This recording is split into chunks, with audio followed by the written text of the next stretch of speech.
Welcome to Kevin Deal Photography, where I take you on my journey through photography. On today's episode, we're going to decide and test which equipment I should take with me on a 50-mile backpacking trip.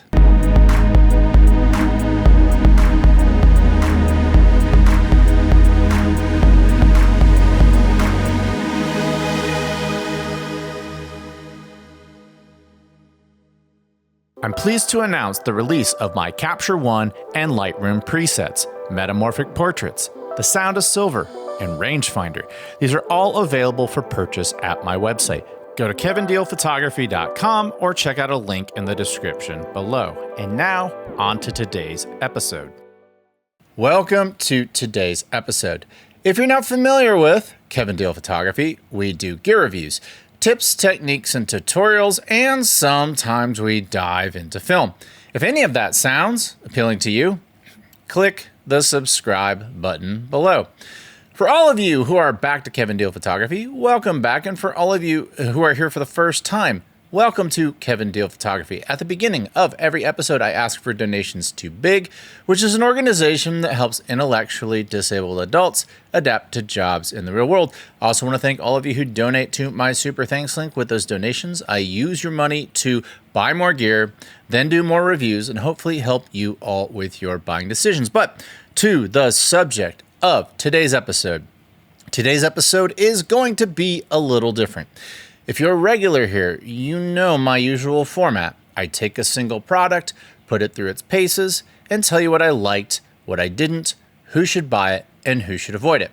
But today, I'm reviewing how several products work together on a backpacking adventure. I want to set the stage for today's episode by giving you the context behind how I'm deciding what to bring on this trip. First and foremost, this isn't going to be a photography-first adventure. It's a primitive backpacking trek with my son and his scout troop.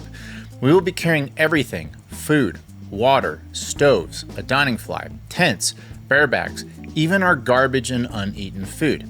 It's strict leave no trace camping. Since we're going to be in bear country, we're going to have to hang anything with a scent in a bear bag overnight. The goal is to leave the campsite looking untouched every morning as we hike to our next destination.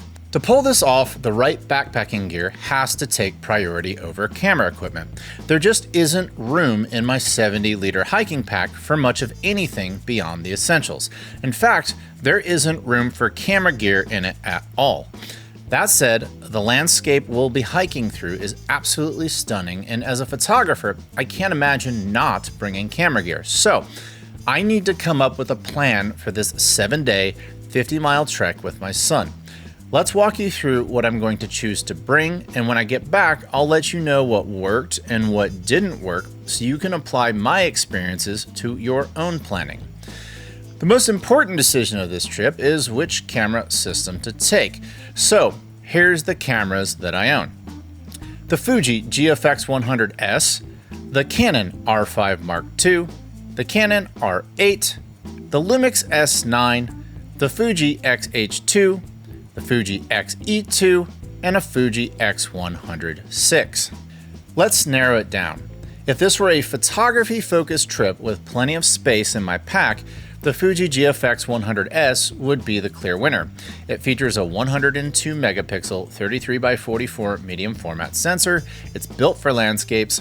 It has redundant card slots. It's weather sealed, but it's huge and I don't have the space. So the GFX is the first to go. Next up, the Canon R5 Mark II. It's also weather sealed, has dual card slots, and is great for landscapes, but Canon's best lenses weigh 2 to 3 pounds each and are quite large. That bulk makes the whole setup nearly as big as my GFX, so the Canon R5 Mark II is also out.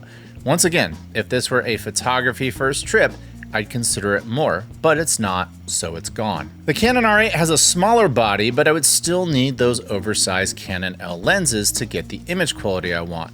Carrying that on the outside of my pack for 50 miles doesn't appeal to me with 9,000 foot elevation changes, so The R8 is also out, and by the way, it also has one card slot and it's weather resistant but not weather sealed. I love the compact full frame Lumix S9, but it's not weather sealed, and northern New Mexico's mountains see daily afternoon rain.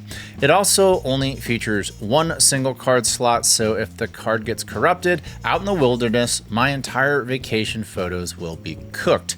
Plus, I only have prime lenses for it right now, and I want to bring zooms to simplify things. But for the lack of weather sealing and dual card slots alone, the S9 is also out. So now that I've eliminated my medium format and full frame options, let's go tiny. I'm briefly considering the Fuji X100VI. It's an awesome camera, but that fixed focal length is prohibitive for landscapes. In the mountains, I like to be able to zoom in and pull distant subjects closer to me. So the X100VI isn't going to make the cut either. It's out. The Fuji X-E2 is an attractive option in terms of size. It's about the same size as the X100VI, but accepts interchangeable lenses. Unfortunately, it's not weather sealed, and if I fell with it on the rocky trails, it probably wouldn't survive. Plus, again, it rains almost every afternoon, and it's unavoidable. On top of that, it lacks dual card slots, so the X-E2 is also out. This leaves me with the Fuji X-H2.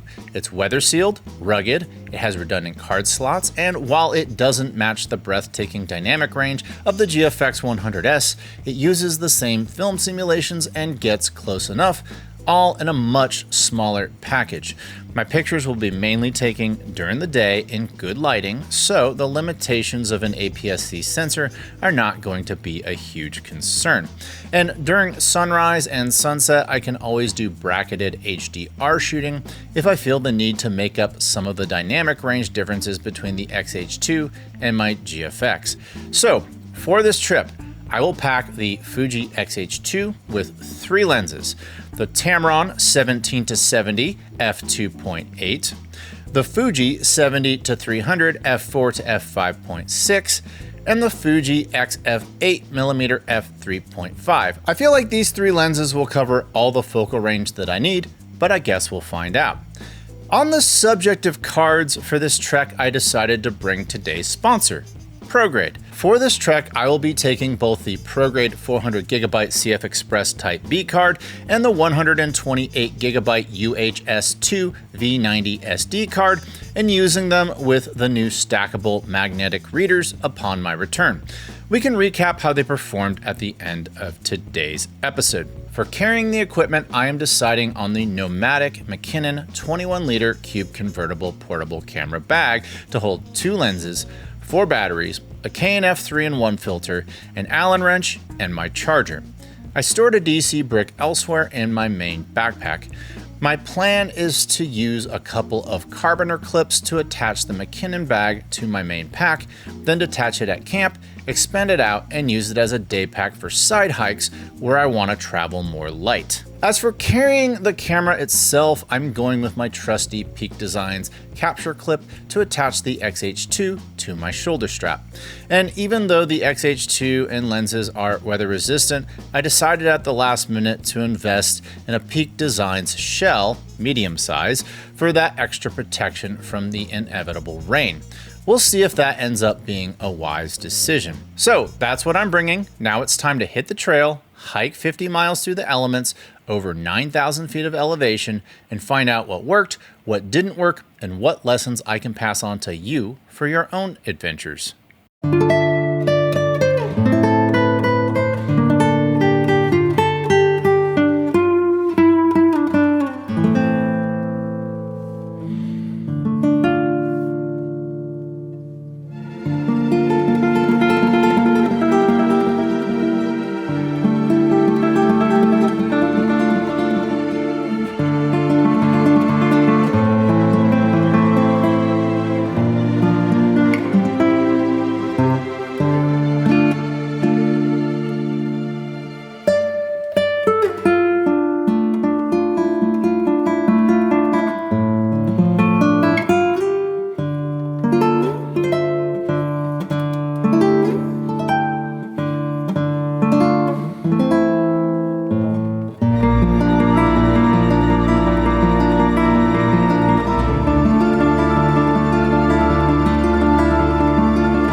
After 7 days and 50 miles on the trail, I've had time to reflect on the gear I brought, what worked, what didn't, and what I do differently next time. And hopefully this might help you on your next trek. Let's first debrief my camera choice. Out of all the cameras I own, I believe I made the right call going with the Fuji X-H2. The APS-C sensor meant smaller, lighter lenses, huge for a weight-conscious trek. It performed beautifully in every condition I faced. The built-in IBIS came in handy, and I didn't really find myself wanting a tripod that often. My only gripe? I wish it had a sensor shielding curtain, especially during the downpours in the New Mexico mountains during lens changes. Still, it was the perfect tool for the job, and the only way I would have considered going up to full frame or medium format as if it were a photography first trip, and it wasn't, so I made the right choice. Now let's talk lenses. I packed the Tamron 17-70 f2.8, Fujifilm XF 70-300 f4 to f5.6, and the Fuji XF 8mm f3.5. Together, I think they made a solid trio. The 17-70 was my workhorse, sharp, versatile, and dependable. It lived on the camera most of the time, and it proved to be the perfect lens to have on my X-H2 during the parts of the trek where I had limited moments to pull off my shots because we were busy hiking to the next destination. I was part of a group, and none of the people in the group were photographers, so they did not want to wait around for me to get that perfect shot. It had to be fast, and the 17-70 was perfect for that task. The 70-300 was perfect for pulling distant mountains closer. I usually only pulled out the 70-300 when I wasn't in a hurry and could take my time to compose my shots. No surprise, this lens was amazing, and I'm glad I brought it on my trek. The 8mm, at first I questioned bringing it at all, but later in the trip it came in handy. In the last few days we had more time to stop and take in the landscapes. This created time for me to take my time and think about my photography shots. I was actually able to pull out my 8mm and let it shine for a bit. It's small and light, so it didn't get in the way, though it would have been my first to go if I had to cut some weight. I could have gotten by without it, but it was a luxury that I had the extra room to bring, so I did. I also want to give the 8mm lens some credit. It completely redeemed itself on this trip. If you saw my original review, you'll remember I had concerns about its build quality, but after sending it off to Fuji for repair and putting it through the rigors of this 50-mile backpacking trek, it held up incredibly well. It handled the weather, the rough conditions, everything.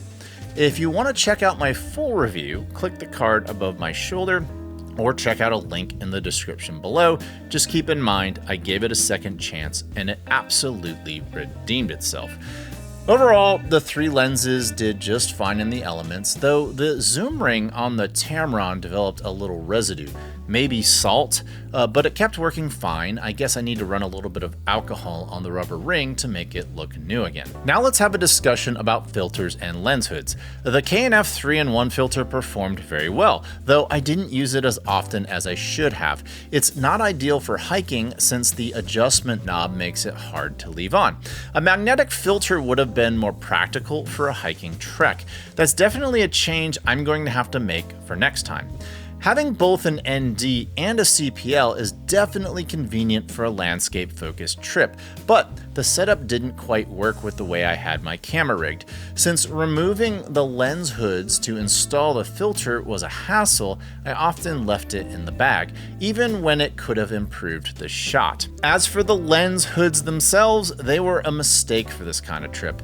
On a photo first outing, they'd be fine, but on a hike first trek, they were just in the way. They made a minimal difference in image quality and slowed me down when time was tight.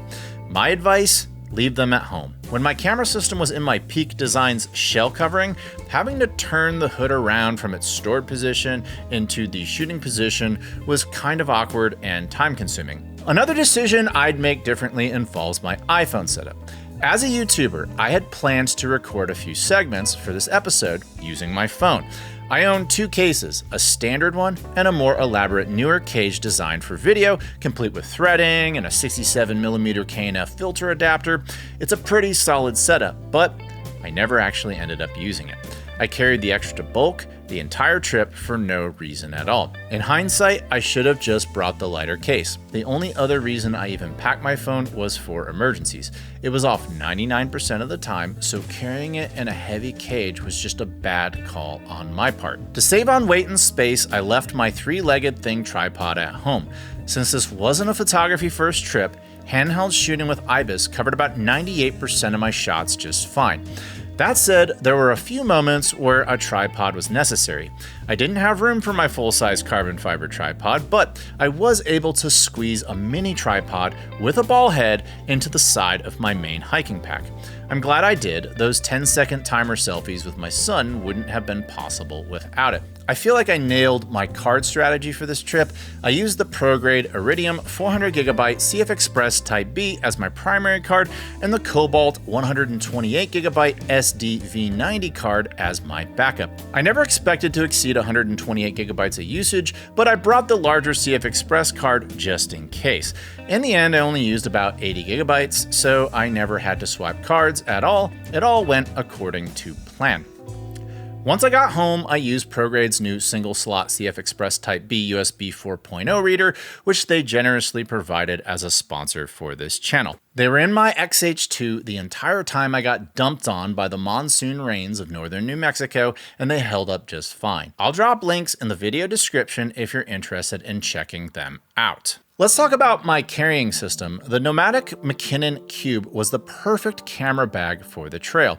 My main pack's rain cover didn't quite fit over it completely, so it got soaked daily, but inside everything stayed dry. The cube's ability to compress and expand was a huge plus. I used carboners to clip it to my main pack for hiking, then detached it for lightweight day treks. All in all, this bag was worth the investment, and I highly recommend it. Let's talk about the Peak Design clip and shell. This combo was a winner. The clip held strong the entire trip. No loosening, no worries. I still brought an Allen wrench just in case, but I never needed it. Just to further prove it, I removed this clip a week after I got back, and you can still see the New Mexico moisture that was pressing against my XH2. So this thing absolutely stuck to my XH2, it never loosened up, and it's wet a week later. I did have to hand fasten the 2 circular fasteners on the last day of the trip, but that was the only adjustment I had to make. The Peak Design shell was a complete lifesaver in the extreme rain. My gear stayed completely dry and the shell exceeded my expectations. I paid for it myself and I'd do it again in a heartbeat. It's now a permanent part of my kit and I love how it protects all of my equipment. Now let's talk about battery strategy. I brought 4 batteries and a charger out of paranoia, but I only ended up using 2 batteries. In hindsight, 3 batteries would have been plenty, and I could have left the charger at home. Those Fuji batteries are rather heavy, so that's definitely something to consider if you're in a similar situation to mine. So let's recap what we talked about in this episode. The weather where I traveled was wild, swinging from 90 degrees Fahrenheit in blazing sun to the 40s with hail in about 10 minutes. The wind was relentless and punishing. I mention this to emphasize how critical my gear choices were. If you bring the wrong camera, you're cooked. And even with the right camera, the Peak Design shell was just as essential. It kept everything protected when the elements turned brutal. So if I'm evaluating myself on this episode, I might give myself a high B, a low A, and A+ for making the most critical choices. But if I were to go on this trek again, I definitely would have ditched the charger, an extra battery, my lens hoods, my heavier iPhone case, and my 67mm filter adapter for my iPhone. I'm also going to explore next time going with magnetic solutions for my ND-CPL solution. That does it for today's episode. That is my report for my 50-mile hike first trek, photography second trek. Have you learned anything from this episode? Do you have some insight you could provide to people watching this episode that I didn't think of or mention? Tell me about it in the comments below. And if you're a fan of this channel, I humbly ask you to click the subscribe button below. And until next time, I'll talk to you soon. Bye.